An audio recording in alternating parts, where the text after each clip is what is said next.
Hello everyone, welcome to another episode of Unscripted and Unchained RPG Review. I am GM Bloodworth, and as you can see by the graphics, today's video I'm going to be delving into the question of should a GM allow PvP or other player-caused PC deaths in convention games. So this is a question I've been seeing, bounced around for like the last day and a half or 2 days or so across several YouTube channels. There's been conventions, obviously. We're in convention season, and there's been some recent conventions such as Gary Con and some smaller conventions as well. And it got me thinking as someone who game masters at quite a few conventions, and someone who has played in quite a few conventions as well, probably close to about 20 conventions in the last 6 or more years. And so, it really got me thinking about whether or not I have encountered that much PvP at, in the convention settings, either as a player or as a game master. But it also got me thinking about that other player-caused PC deaths, which I have experienced, personally as a player, and then just overall, in a general sense, I want to do a very brief comparison between home games and convention play and character death in general. So whether it be player versus player caused, player action caused, or just the bad luck of the dice, and quote unquote GM caused player character death. So I'm going to handle that first and then go into the more specific question of what I have here. So, generally speaking, in convention play, there is a greater frequency of player character death. And there's a variety of reasons for this, but the number one reason that I believe is that players play characters in the convention setting less cautiously, much more boldly, and they're kind of testing testing their own experience, so they're really trying to push it, to the for high entertainment value, whether it be for their own entertainment value or for just the circumstances going on. They tend to be far less cautious than they are in their home games. Now, this of course depends a lot on the game system that you are running or you're playing in. So certain game systems, regardless of which setting you're playing them, they tend to be far more lethal than others. So if you're going with like old school Call of Cthulhu or Dungeons and Dragons, or some of the newer games such as DCC, Dungeon Crawl Classics, or even Shadow Dark, now all of those games have a much more higher possibility of player character death as compared to fairly soft games like 5e or Pathfinder, to a lesser extent than 5e. But 5e is probably the biggest example of a game system that really does make it difficult for player character death.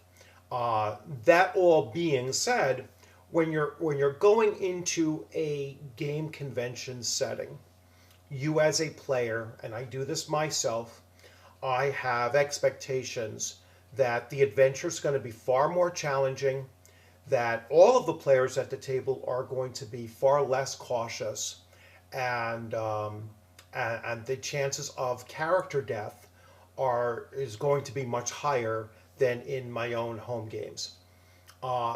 The other component of that, the other reasoning for that, is that we oftentimes will have backup characters.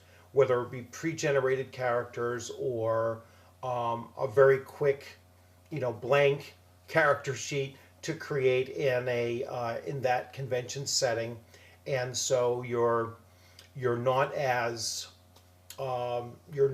reserved and wondering, oh, well, geez, what will happen if my character dies? You're just going to roll up a new character right then and there, or select another one from from what should be an overabundance of pre-generated characters for you to choose from. If I know I'm running a table with 7 players, I'm going to make sure that I have 14 pre-generated characters, just in case everyone can, a bunch of players lose a character along the way.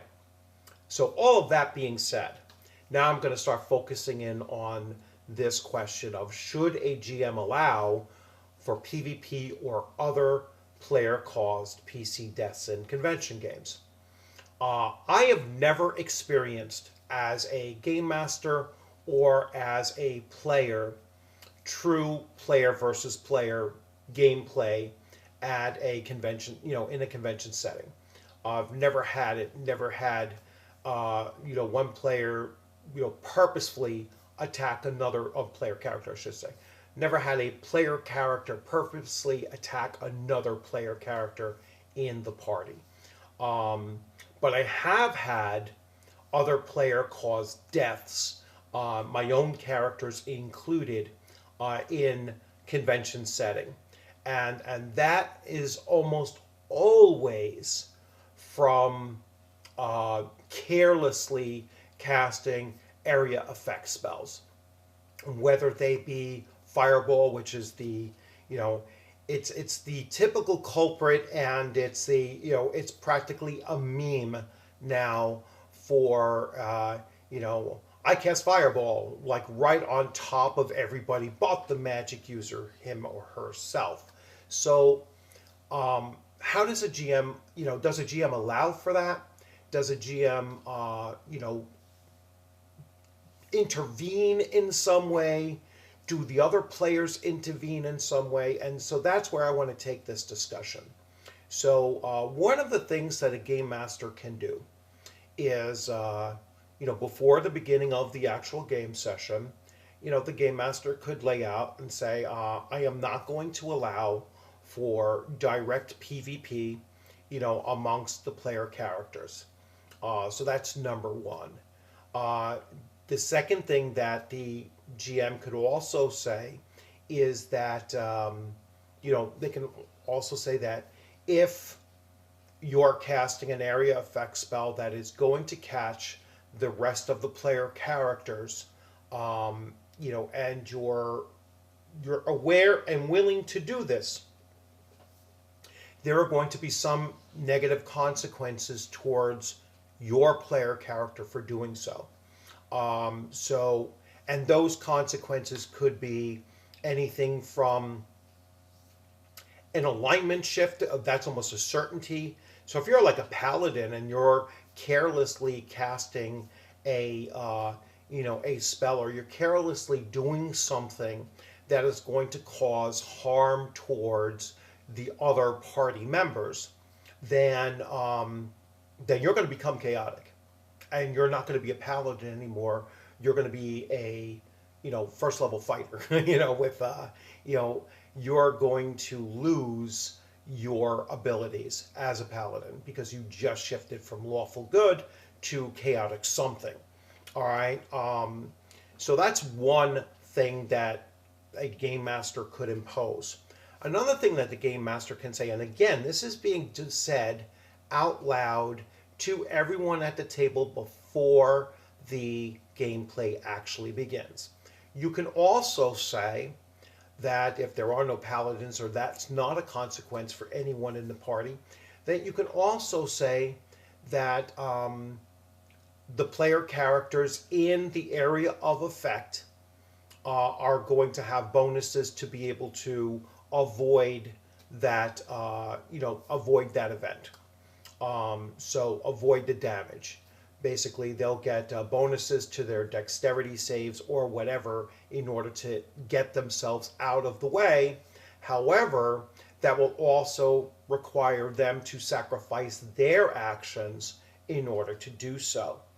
Um, Another thing I might allow them to do is I might allow the other player characters to decide if they're going to try to disrupt the spell casting of that spellcaster and prevent it from that way.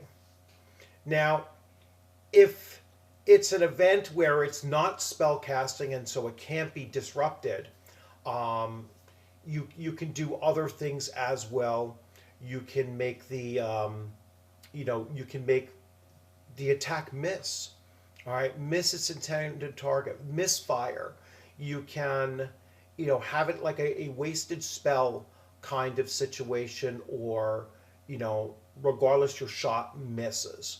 It misses the other player character, it misses your intended target.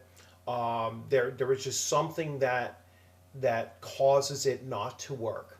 Now, I know that some might say, "Oh, this is a ruling of GM fiat." Yes, it is. It is absolutely a ruling of GM fiat.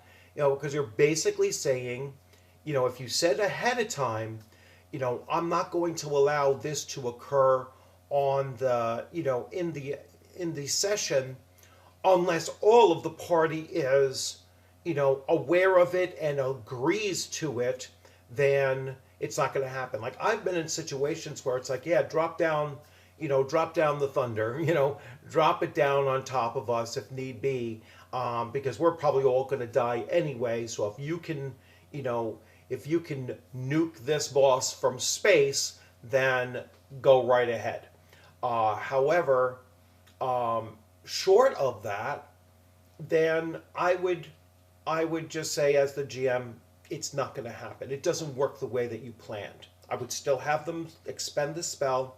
I would still have them swing the weapon or shoot the arrow into a cluster of PCs, and then say it didn't work, it didn't hit, it didn't do anything, or whatnot, and let them complain that, oh, you took away my player agency, you did this or you did that. No, it's for the continuity of the game session that's where I think the GM can come in and step in, basically, and say, no, this is not going to be allowed.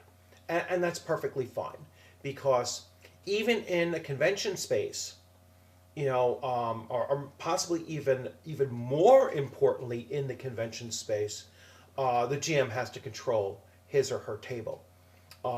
You're going to be open to, and should be open to, telling a player at the table, no, I'm not going to allow it. And you can rationalize it however you wish to, or you can just basically say, no, I'm not going to allow it.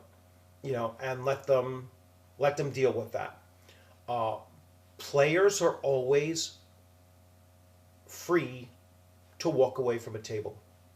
And your player character will be run through as an NPC for the remainder of the session, and that's perfectly fine too.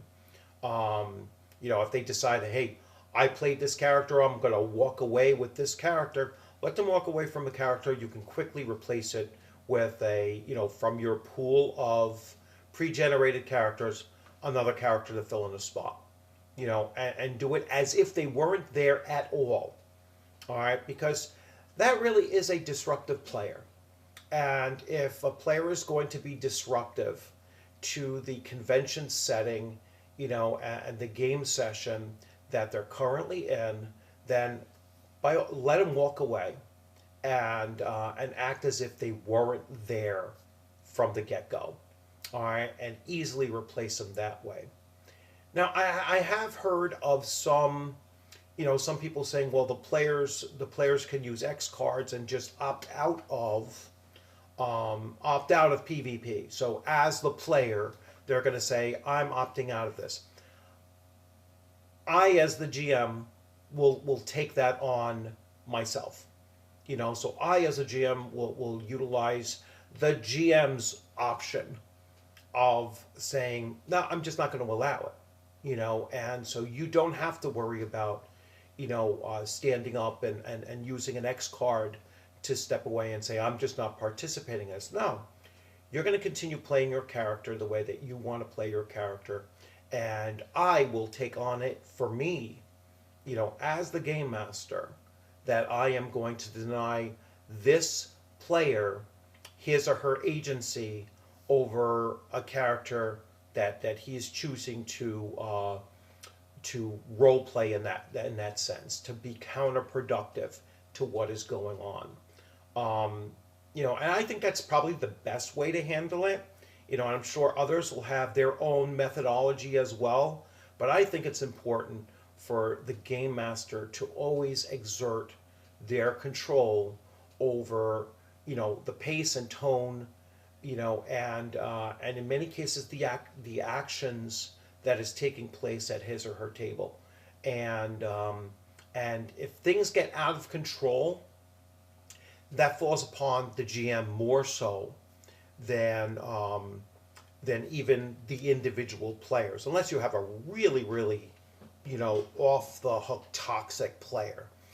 At which point, then if you have someone that is that toxic at the table, kick them from the table. Just say, you know what, you're no longer welcome to sit here, and send them off, and let them complain to the, convention, organizers or whatever. I will certainly stand up for the table, and stand up for my right to say, this is, this is what, this is the decision I made to protect the rest of the players at the table. He's a toxic player, and just be on the lookout for that. So I'm going to leave it here because I think that pretty much covers at least how I would approach it. I think that a game master, most likely in the convention setting, should not allow for PvP or other player-caused PC deaths. But again, as always, you're the master of your own table. That's why it's called a game master or a dungeon master. You are the master of your own table, and you're going to do what you think works best for your table, for your players sitting at the table, and for the majority of the players sitting at your table.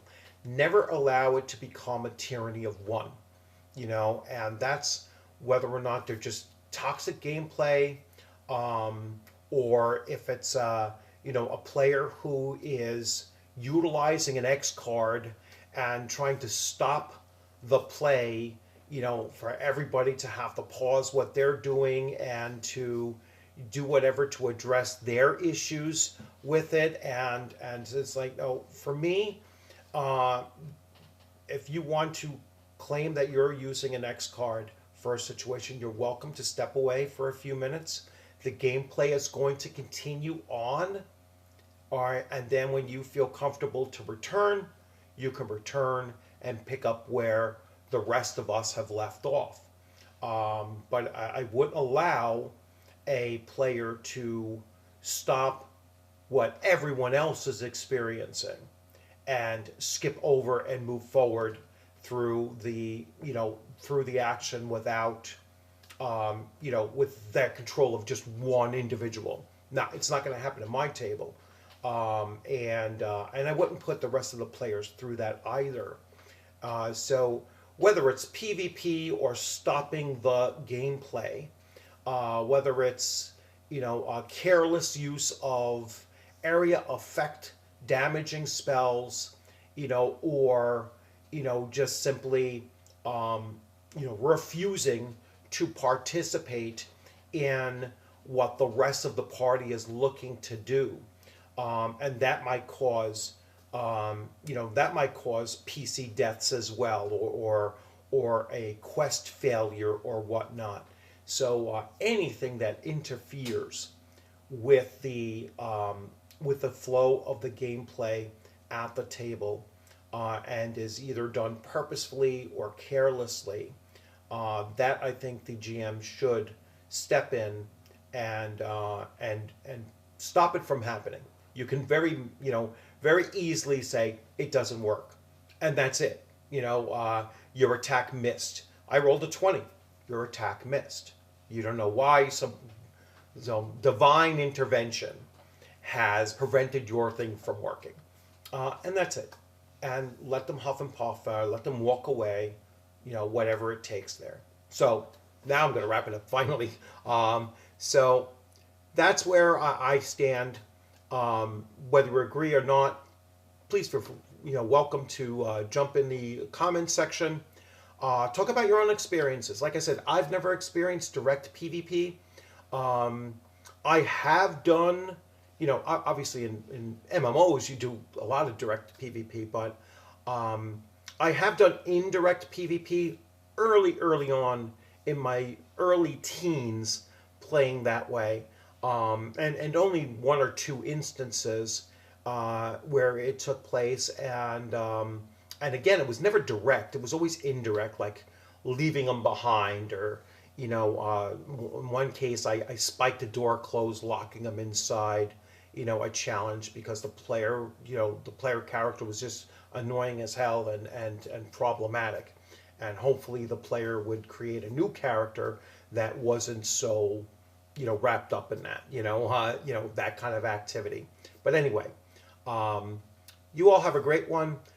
Thanks for coming in. I welcome your comments, so really looking forward to those. And as always, I look forward to seeing you on a gaming screen or at a convention table sometime soon. And remember to like and subscribe, and to hit that alert bell so you see when these things drop. And you all have a great rest of your day. Take care.